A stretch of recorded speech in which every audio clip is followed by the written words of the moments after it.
Hey everyone, welcome back. Today I want to do something special. I know everybody kind of, as an artist, you sort of collect art books over the years. I have a few. I wanted to share them with you. Some of these are some of my favorite artists. Being a creative is, trying to get inspiration. Sometimes you just need to take a break, look through some really good art books to kind of get some ideas, get some inspiration. I do this a lot.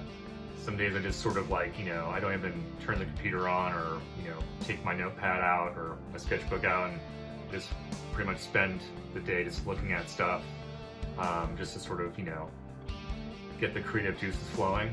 But yeah, I'm gonna show you what I have. Let's start. Okay, first, Boris Vallejo. He is probably one of the most influential artists, especially when I was a kid. I had an older brother. He was very much into like D&D, role-playing games, and I know we had a poster of Boris, and it was a man kind of fighting a dragon, and it really kind of stuck with me. It was only kind of in the later years that I started noticing his portrayal of beautiful women. I mean, there's no denying he's just expert at oil paints, and he just, all of his paintings are like, perfection pretty much. It just had a really long, a big lasting effect on me.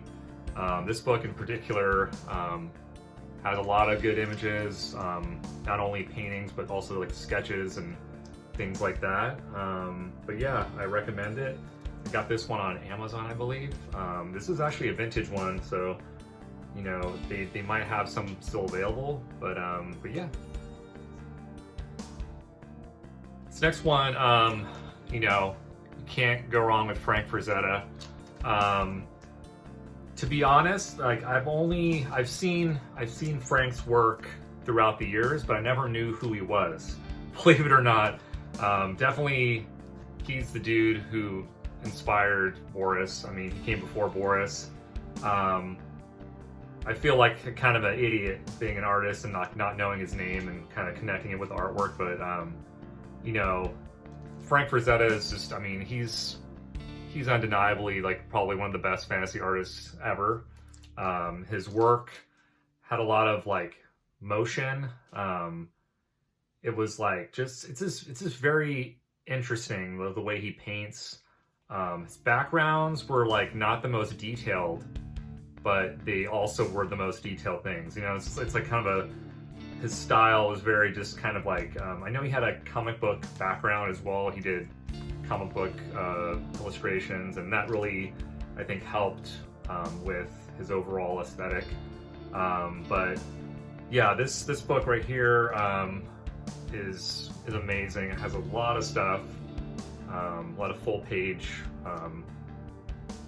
pictures and things like that. But yeah, definitely go check this book out if you can.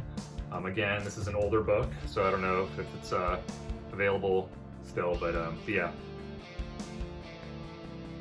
And I know I kind of showed this in the other video that I did, but Dave McKean, definitely, God, I have so many artists that I love, but Dave McKean for sure.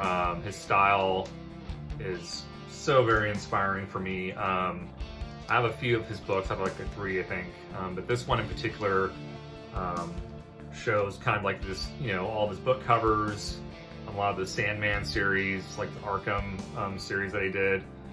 Just super iconic, artist. I mean, he kind of does what I do. He uses photos, he uses, traditional methods, and 3D and things like that. And I always kind of related to him the most. But yeah, definitely pick up his stuff if you can. This one's on Amazon. I believe there's still a lot available, so make sure you check it out. This next one, Alex Ross. He is, the moment I saw his artwork, the way he paints, he almost paints kind of like Norman Rockwell. I hear that is one of his biggest inspirations, but his portrayal, it's very realistic. Like, it's like, imagine kind of seeing a superhero in real life. Like, this is pretty much what they would look like. He's you know, very known for kind of, you know, the costumes are very realistic looking, like kind of real world stuff. I mean, this book has so many beautiful images. I mean, his work is like everywhere. I mean, he's still doing, you know, book covers, and I have a lot of his comic book covers too. And he works in gouache, which I've been kind of messing around with too. Definitely not as good as him, of course, but yeah, I'm sure you guys know who Alex Ross is, but this book in particular is pretty awesome. It has a full, like, fold out posters too. Yeah, I looked through this quite a bit just to kind of get some composition ideas and just overall inspiration. This next one, Bill Sienkiewicz. His name is very, very hard to pronounce. I had to kind of look it up, and he has, even his social media, he has Sienkiewicz kind of written out so you can kind of pronounce it. But love Bill Sienkiewicz, amazing comic book artist. Seeing him evolve over the years, I like to kind of describe him as sort of like Alex Ross and Dave McKean combined. He has some images look just so clean and kind of like very similar to Alex Ross, and then you have other images that's so abstract, and I know he uses a lot of like watercolors, and he's just very experimental, which is kind of the McKean side as well. But his like Daredevil stuff is some of my favorites, especially the Moon Knight as well. Just overall, this amazing artist, and he's still doing things today, still producing top-notch work. Yeah, this book in particular, I think it has an introduction by Neil Gaiman, who he's done some stuff for as well. But yeah, recommend this book. I want to actually get volume 2, but yeah. This is the last one I'm going to show you guys today. This one is the Hildebrandt brothers, Tim and Greg Hildebrandt. Tim is no longer with us. He passed away a few years ago, but Greg is still very much putting out amazing artwork still. I used to watch his YouTube channel, and he'd have kind of live paints and things like that, and it was very interesting. Growing up as a kid, I used to collect, you know, Marvel cards, some of the X-Men series, but there's also Marvel Masterpieces, which Tim and Greg actually painted. They're actually twin brothers, and they basically painted together, like sometimes at the same time. Like, they were so in tune with their own skill that they could like basically finish each other's work. This book is absolutely amazing. So many iconic images. Greg is such an amazing artist. I mean, and he's also such a cool guy. I hope one day I can meet him.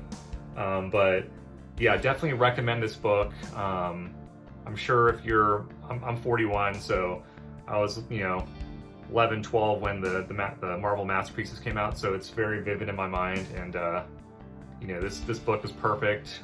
Lots of good memories. But yeah, make sure you check this one out. Well, that's it, guys. Hope you enjoyed that. If you want, leave me some recommendations of art books I should get. I'm always looking for new artists. I would really love to hear from you guys. As always, thank you again for tuning in. If you can, make sure to like the video and subscribe as well. It would mean a lot. But on that note, I will catch you next time.